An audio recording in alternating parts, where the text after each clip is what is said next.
students, today I am here with another question of exercise 1.1. This is question number 8 from page number from NCERT textbook page number 6.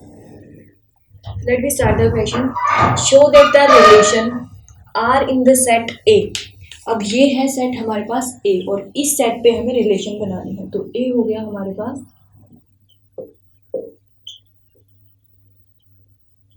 ये वाला given by relation this. अब relation की condition क्या हो गई हमारे पास, mod A minus B is even. So relation की कंडीशन क्या हो गई, mod A minus B is even. Okay, is an equivalence relation. Equivalence relation means एक रिलेशन जो सिमेट्रिक, रिफ्लेक्सिव और ट्रांजिटिव तीनों हो, तो वो रिलेशन हमारी इक्विवेलेंस रिलेशन होगी। तो सबसे पहले हम सिमेट्रिक से स्टार्ट करते हैं उसको, सबसे पहले हम रिफ्लेक्सिव से स्टार्ट करते हैं उसको। सबसे पहली होती है हमारे पास रिफ्लेक्सिव। रिफ्लेक्सिव के लिए हमें प्रूव करना होता है ए बिलोंग्स टू आर। अब अगर इसमें हम लें तो इस कंडीशन में पुट करके देखते हैं, हम पहले पुट करके चेक कर लेते हैं। A minus A equals to 0 और ये है हमारे पास even, means A belongs to R for all A belongs to capital A। सबसे फर्स्ट जो रिफ्लेक्सिव होता है वो हम चेक कर चुके हैं। अब हमारे पास आता है सेकंड होता है सिमेट्रिक। सिमेट्रिक चेक करने के लिए हमें क्या करना होता है, सिमेट्रिक चेक करने के लिए हमें चेक करना होता है if A B belongs to R then B A must belongs to R. So check करते हैं, हम यहाँ पे लेट करके चलते हैं, let A B belongs to R. Let हमने कर लिया, ए बी आर से बिलोंग्स करता है। It means mod A minus B is even. Okay, means mod A minus B is even and you know that quantity in modulus is always positive. So if we will write this b minus a, then it is also same. If a minus b is even, then b minus a modulus is also even. So this line implies that B A belongs to R. So now students, हमने क्या लिया था कि A B belongs to R और हमने prove कर दिया B A belongs to R. It means जो हमारे रिलेशन है ए सेट पे, ये रिलेशन सिमेट्रिक भी है। अब थर्ड हमारे पास आता है ट्रांजिटिव।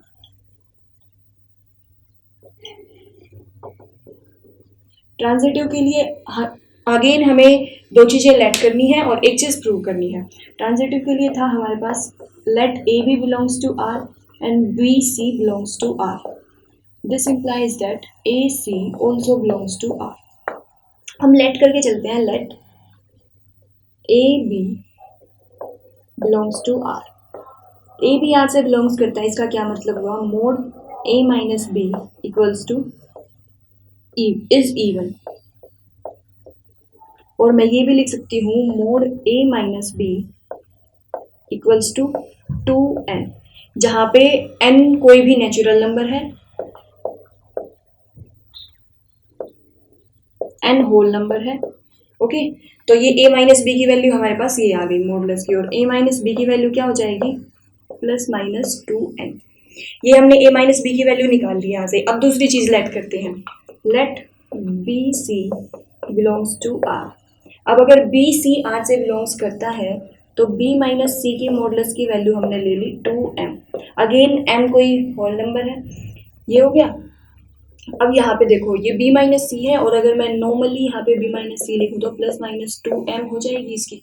ये a माइनस बी की वैल्यू निकाल ली, ये b माइनस सी की वैल्यू निकाल ली, तो ये हो गई हमारी इक्वेशन 1, ये हो गई हमारी इक्वेशन 2। अब हम इन दोनों इक्वेशंस को ऐड कर देते हैं।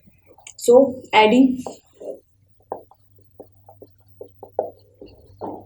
1 and 2, we get a minus c equals to plus minus 2n plus minus 2n. So we get this by adding the equations 1 and 2.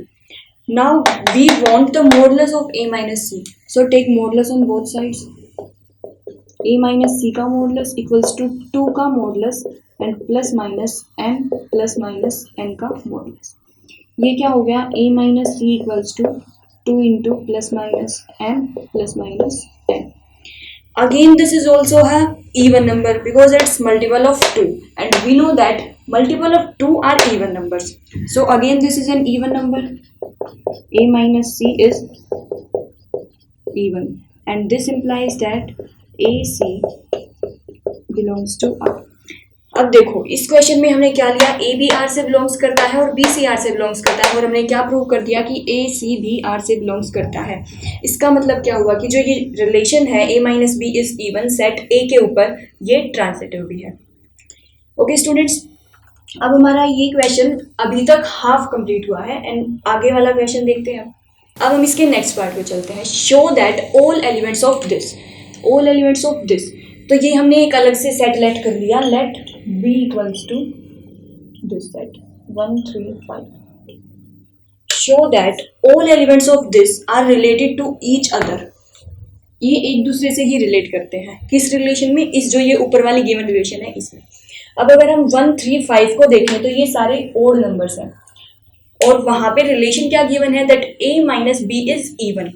अब ये बात तो हमें बहुत अच्छे से पता है कि दो और नंबर का डिफरेंस हमेशा इवन होता है, इसीलिए जो ये वाली रिलेशन है ये अपने एलिमेंट्स के साथ रिलेट होगी।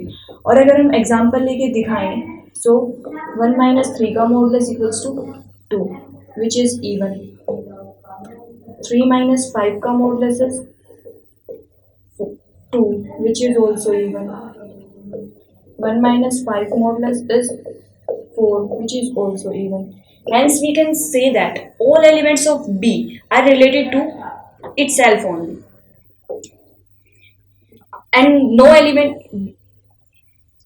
ये हमने कर लिया कि यहाँ पे 2 2 4 ये सारे even आए हैं.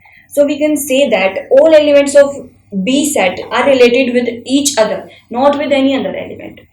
अब हम आगे चलते हैं, and all element of this, अब ये हमारे पास एक और नया सेट आ गया, तो इसको हम सी लेट कर लेते हैं, let C equals to this 2 4। All elements of this are related to each other. Now again this question each एक दूसरे से रिलेट करते हैं, but now we see that previous was the set of odd numbers, but now this is the set of even numbers. Two even numbers are there, and as we also know that the difference in even numbers is also even. So let me check this. 2 minus 4 modulus equals to 2 which is even. Hence we can say that all elements of this set C are related to each other.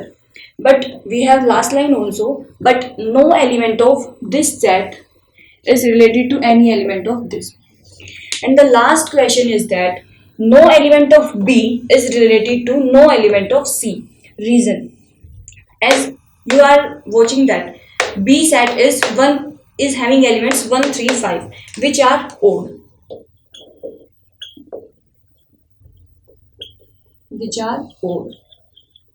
and C set is having elements which are even, and difference between odd and even numbers is